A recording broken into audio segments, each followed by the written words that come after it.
estamos aqui, né, em mais um episódio interessante, que é ligado ao Dia Internacional da Mulher, em que nós temos que homenagear bastante nossas mulheres.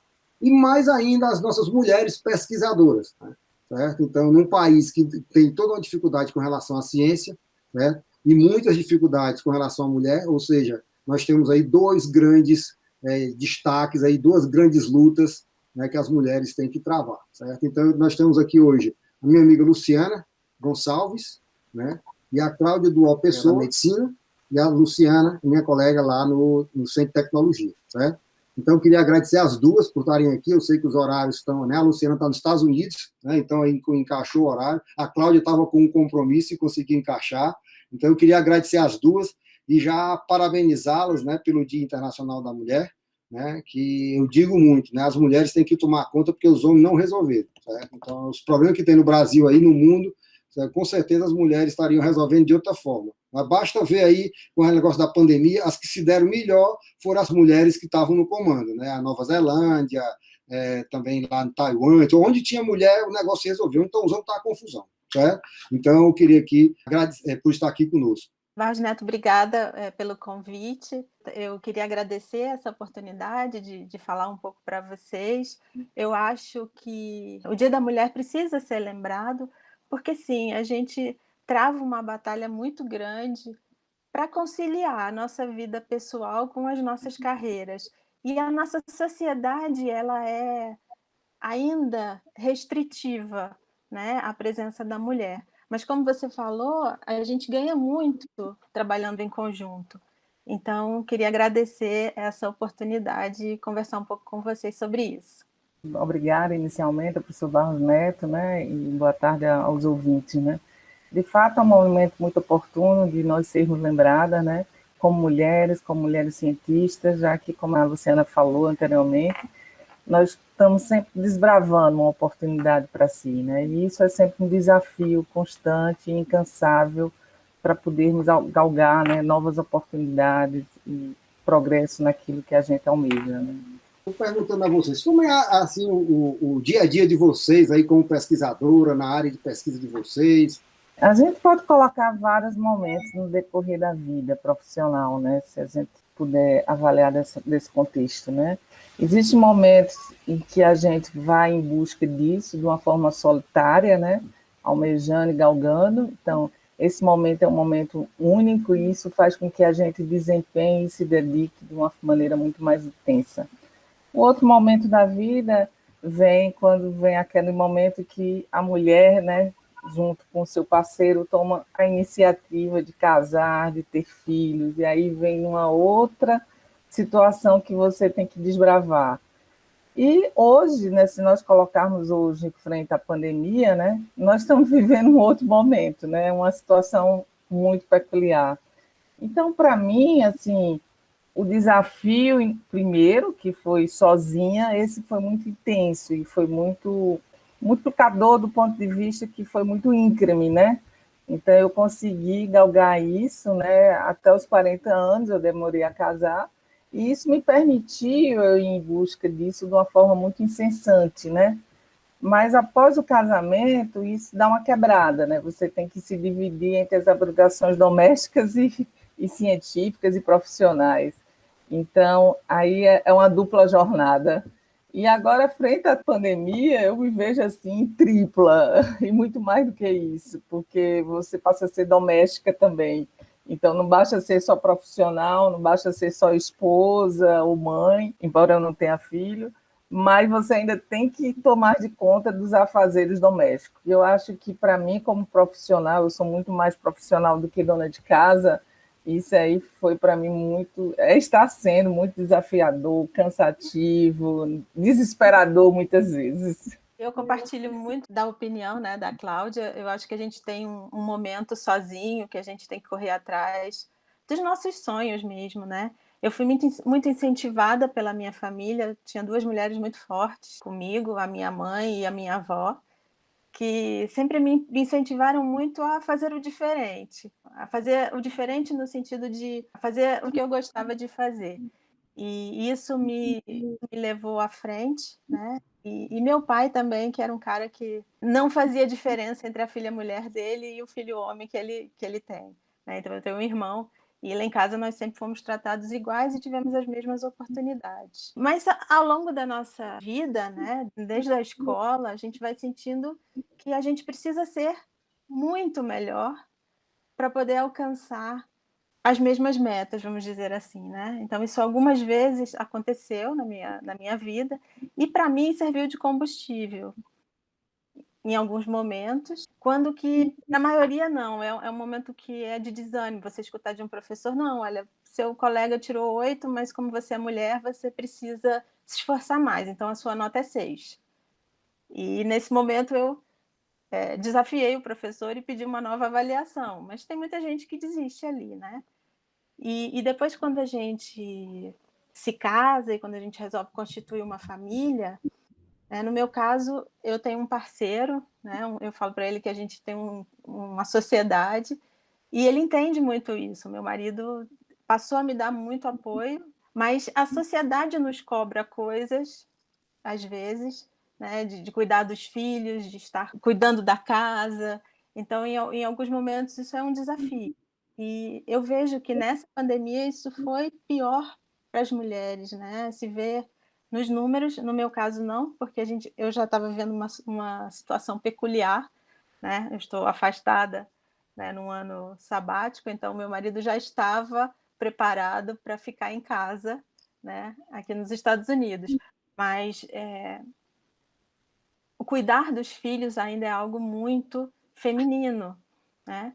Então é uma maneira difícil de lidar com a carreira. Eu mesmo fui adiando a maternidade, até que chegou um momento que não tinha mais como, porque eu fui passando dos 30 e tantos, então eu falei: "Não, agora, eu tenho que me dedicar a isso".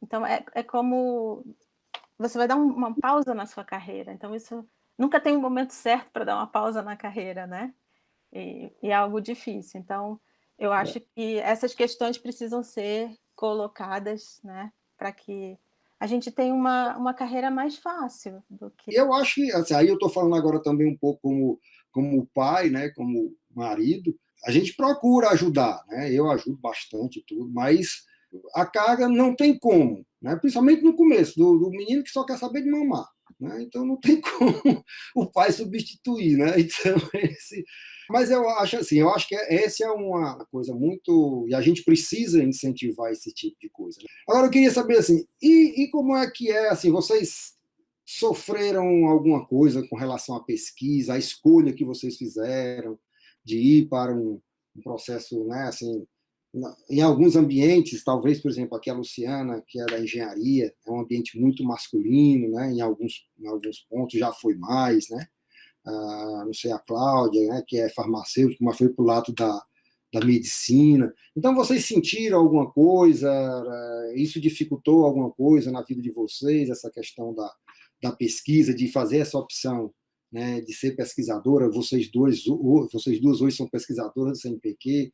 Isso aí teve em algum momento na história de vocês aí, teve alguma coisa? Mas, Neto, eu acho que num primeiro momento eu não percebia essa dificuldade. Eu acho que essa necessidade de ser sempre aparecer mais já estava tão enraizada, né, que para mim eu considerava, de certa forma, normal. O que me levou, assim, à academia um pouco foi eu gosto muito de ser professora, eu tive uma oportunidade de trabalhar como professora de inglês, mas eu achava que na academia isso era mais fácil. A presença feminina era mais aceita e, na verdade, não era quanto eu imaginava, né. Eu convivo num ambiente muito masculino, e em alguns momentos sim, né, eu sofri discriminação. Teve um momento que você conhece, que eu sofri assédio inclusive, né, dentro da universidade, mas os outros que me cercam sempre me deram muito apoio, então eu acabei superando essas questões porque no meu departamento e alguns colegas do Centro de Tecnologia estavam sensíveis à necessidade de mudança. Mas eu considero que melhorou a relação dentro da academia, mas eu acho que a gente vive um momento que é preciso atenção. A gente teve muitos ganhos nos últimos 10, 15 anos, né, de inclusão e igualdade, mas eu acho que a gente vive um momento de atenção, não só em relação à presença feminina, mas à presença das diferenças, né? Então, é importante que a gente siga atento, porque eu acho que quanto mais diversidade, melhor. Eu não gostaria de trabalhar num ambiente puramente feminino, porque a visão é muito limitada. Quando a gente trabalha em conjunto, a gente consegue enxergar mais longe. E eu acho que é isso que a sociedade precisa entender. Então, sim, eu senti, mas eu acho que tanto homens quanto mulheres estão atentos para a necessidade dessa mudança. E essa questão da diversidade faz parte da universidade, né? Ou seja, o próprio termo universidade está ligado diretamente a essa questão da diversidade. Muitas vezes as pessoas não entendem. E eu vejo isso, você está nos Estados Unidos, eu já estive também, essa diversidade ela é mundial, não é a diversidade, né, da universidade brasileira, não. Toda universidade ela tem, como diz aqui no Ceará, uma brincadeira, todo bicho de orelha, né? Então isso é normal, faz parte, e é salutar, né? Então, você conviver com essa diversidade, né, e saber administrar, né, e ter uma convivência, pode-se dizer assim, republicana. Eu acho que isso é que a gente procura, né, nisso aí. Cada um que for falar vai dizer que sua dor é maior, né? Em cada proporção, né? Em relação à minha, assim, realmente, eu tive momentos muito, assim, delicados pelo fato que eu vim de fora, né? Então, eu terminei a graduação em Recife, na farmácia, e foi no ano de 1990 que eu decidi, né, apoiada pela família, vim fazer pós-graduação em Fortaleza, né? Então, assim, mudar de estado naquela época, lá nos anos 1990, uma jovem, 21 anos, era ainda, né, para as questões sociais, para a sociedade, algo assim inusitado do ponto de vista que é a rebelde da família, é a desgarrada, né, é a revolucionária e por aí se vai. Então, assim, desmistificar desse conceito da minha pessoa, num primeiro momento, quando eu cheguei no Ceará, no outro estado, né, em busca de sonhos, isso foi um pouco difícil para mim, né, porque os conceitos, embora sejam dois estados vizinhos, mas existia uma diferença cultural de valores naquela época. Então, migrar para Fortaleza sozinha, tentando vir em busca de sonhos, esse primeiro momento foi muito desafiador, né? Me impor como mulher, como uma jovem que vinha em busca das questões profissionais e não nas questões de sonhos de liberdade. Não, não era isso. E isso levou um certo tempo, né, para as pessoas perceberem isso na minha pessoa, né? Então, esse primeiro momento foi difícil, depois eu entro dentro de um departamento bastante reconhecido, né, no meio da universidade, a nível nacional e internacional, né? E vou, ao longo do tempo, criando esse sonho de querer participar, né, de estar dentro desse colegiado, né? E isso era também foi muito desafiador, porque naquela época não se aceitava muitas pessoas virem de fora para fazer concurso na outra universidade, né? Você ser formada por uma Federal de Pernambuco e vir fazer galgar oportunidade efetiva em outro estado, na Federal do Ceará. Então, foi um momento de extremo desafio, né? E todos esses que eu falo, eu acho que o maior fator preponderante foi o apoio familiar, como a Luciana falou, né? Isso aqui é o que nos move, né? É esse constante apoio e estímulo, né? Associado à nossa determinação, à nossa obstinação de querer estar onde eu quero estar daqui a 5 anos e daqui a 10 anos. Então, houve um momento difícil, né, do entrar no departamento. Ao entrar no departamento, houve outros momentos difíceis de poder se impor como a pesquisadora, como a pessoa que queria fazer acontecer e ir atrás disso. Então, levou-se alguns anos, talvez 5 ou 10 anos, até eu me posicionar como a professora, pesquisadora, que tinha seu mérito, né? A partir do momento que eu concluí mestrado, doutorado, isso foi melhorando. Olha, eu entrei na universidade, eu tinha só terminado o mestrado, né? Então, assim, depois foi que passou a se exigir que o pesquisador, para entrar na universidade, o professor tinha que ter doutorado. Aí levou um tempo. Eu acho que só depois que eu saí para o pós-doutorado, já em 2008, é que eu consegui realmente me firmar como uma pesquisadora, a professora Cláudia. Aqui tinha reconhecimento pela pessoa, sem ter link com aqueles às quais eu fui formada.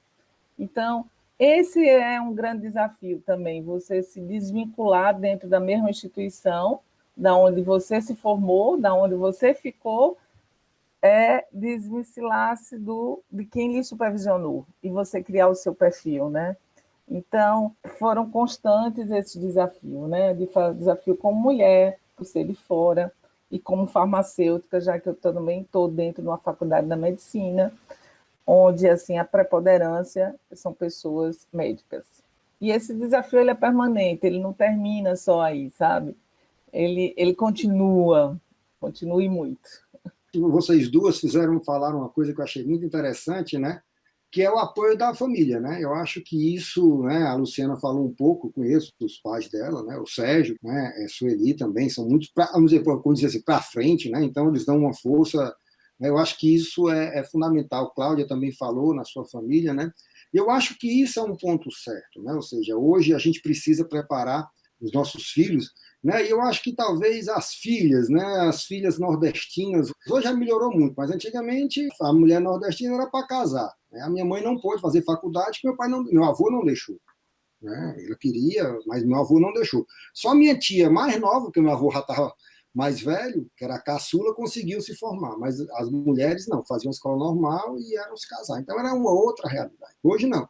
Né? Então eu estou aqui com a minha filha estudando para fazer Enem, né? E a mãe fala muito dessa, olha, o seu primeiro casamento é com a sua vida profissional, o resto vem depois, não vá, não vá depender de homem, né? E eu concordo, né? Ela tem toda a liberdade e tudo, a gente já quer mandar para tirar um pouquinho de casa, ir para outro canto e tudo, né? Porque também tem outra coisa, a mãe nordestina, por tudo vai debaixo da asa, né?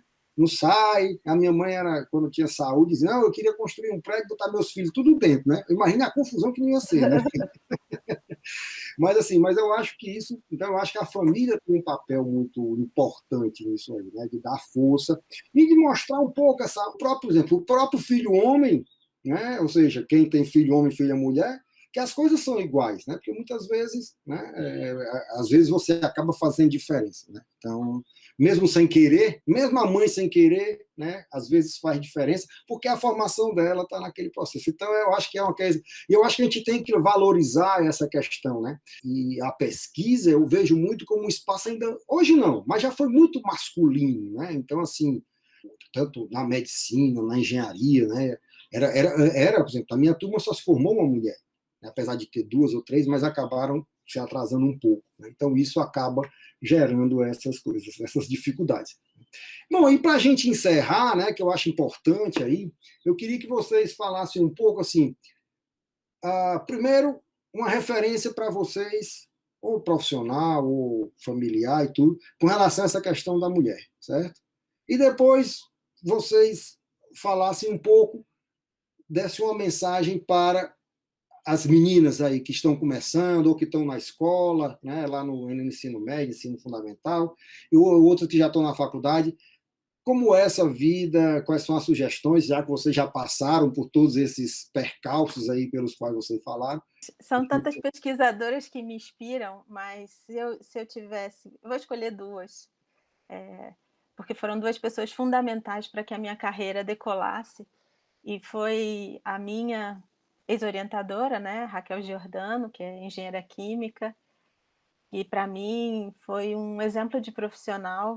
Eu queria chegar até onde ela chegou, e hoje eu acho que eu nunca chegarei, né? Porque ela para mim é um símbolo, então a gente nunca supera, né? Aqueles que a gente Com certeza. tem como ídolo. E uma outra mulher também muito forte que a Cláudia conhece, é a Gorete Macedo, da Engenharia Química da UFRN, que também lutou muito para que a engenharia química tivesse a presença feminina que tem hoje no Brasil. Então, são duas mulheres fortes, a Gorete nordestina, a Raquel paulista, mas que batalharam muito para que a gente tivesse a nossa voz reconhecida e dando exemplo, né, de como superar as dificuldades. E um recado que eu deixaria é que nós podemos fazer o que nós quisermos, né? Lute como uma menina, eu sou feminista ao extremo, e aí, como eu digo, quando eu digo feminista, né, não é aquele conceito equivocado de que eu sou contra os homens, mas eu acho que a gente junto, homens e mulheres na sociedade, chegam mais longe. A gente tem que caminhar de braços dados, né? Ninguém na frente de ninguém. Então, é isso, acreditem no seu potencial, né? Se você quiser lutar karatê como eu lutei, vá lá, né? Eu sou faixa verde, parei quando eu entrei na universidade. Se você quiser, aos 17 anos, sair de casa para fazer engenharia química, né? Você consegue. No meu caso, a minha família me permitiu sair de Brasília e estudar em São Paulo, né? Mas porque você é mulher, você não pode sonhar esse sonho? Você pode. Então confie, acredite em você, e o mundo é muito melhor quando a gente assume a diversidade. Eu acho que é por aí. Eu vou citar uma mulher e um homem, porque dentro da diversidade eu convivi com eles e eles realmente me inspiraram, né? Então, eu realmente não poderia deixar de reconhecer, né, o professor Manuel Dorito Moraes, a quem eu reconheço que foi uma pessoa que, ele, como ele diz, ele adora apostar nas mulheres, né? Eu acho que ele, ao lado da vida científica dele, eu acho que foi mais presente as mulheres do que os homens, né? Então, a ele eu agradeço pelas inúmeras oportunidades as quais eu tive. Nesse caminho, eu também me encontrei com a professora Vanderlan Bolzani, que é uma nordestina, defensora da minha universidade, que hoje é professora titular da Unesp. Então, a quem eu também agradeço, né? E o melhor de todos, assim, o ápice da minha carreira foi a oportunidade de ter ido nos Estados Unidos, né? De ter convivido passado um período no NCI, no National Cancer Institute, supervisionada pelo professor Gordon Gregg, que é um defensor da biodiversidade com seu potencial anticâncer. A quem é ele contribuiu muito, né, nessa cooperação entre o NCA e a UFC, né, e essa cooperação ela permanece até hoje. Então, isso foi um ponto muito importante na minha carreira, que realmente impulsionou, a quem eu também agradeço. E se eu tivesse de deixar um recado para as jovens, né, que estão engateando aí, para as minhas alunas que certamente irão escutar, eu acho que, sem sombra de dúvida, eu acho que a determinação, acreditar num sonho e não ter medo, sabe, das dificuldades que vão aparecendo e fazer dessas dificuldades, sim, um desafio de superação, eu acho que esse é o caminho do sucesso, é você saber, né, não temer ultrapassar essas barreiras, né, e seguir nessa obstinação do seu sonho e, a partir daí, começar a realizar sonhos. Na medida que a gente realiza um sonho, o segundo vem, o terceiro, o quarto, e quando você vê, você pensa, diz uma frase, universo, que é mais possível, que eu desconheço, né? O que é mais possível acontecer na minha vida, que eu até então duvidava e de repente aconteceu. Então, o céu é o limite.